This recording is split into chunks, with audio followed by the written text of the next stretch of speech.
So you also talked about how the voice of the customer is more important than ever, especially in the day and age of AI. If you could kind of connect those two dots, like AI and voice of the customer, what's the additional opportunity that we have? Yeah, for sure.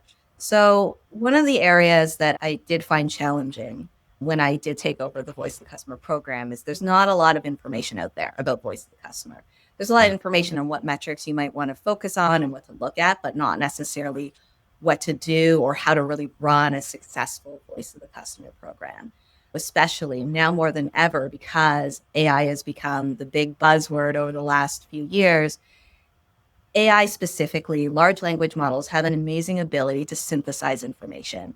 A lot of the inputs and the survey data or reviews that we see out in the ether, all of it is based off of language that is available and easily digestible for an LLM to consolidate and unify that information. So, with the age of AI, how we're connecting the dots here is really leveraging that power of technology to make it a whole lot easier to synthesize the data and to provide the appropriate picture of what your ideal customer profile is, what it looks like, and what customers are really saying. So if I'm running it through the Karen filter here, it's allowing you to tell stories you weren't able to tell before. Give me an example, if you could, like some of the stories we're able to tell today that you don't think that we had a good opportunity to tell before, or at the granularity we weren't able to tell before. Yeah, no, that's a great question.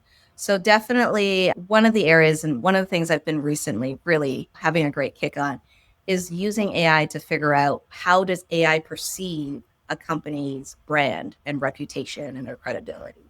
That's for a simple prompt like, what do you think of this company? Or what do you think of Top Hat? Or what do you think of whatever competitor is? So, for the first time ever with AI, because it's been trained on all the information out there on the internet, it's pulling from historical data that we've not necessarily thought about that could potentially impact brand reputation and brand messaging. So you can imagine how interesting and also slightly scary it is when you see some of the data that LLMs are trained on or from maybe a blog post that was from 2019, but like we're now in 2025. So it's interesting how information that exists in the universe, regardless of how old it is still potentially making an impact on how individuals might perceive your company or how individuals perceive your company. So ultimately, anything that's out there on the internet has an impact on how individual, your customer, your potential prospect is perceiving the brand of your product.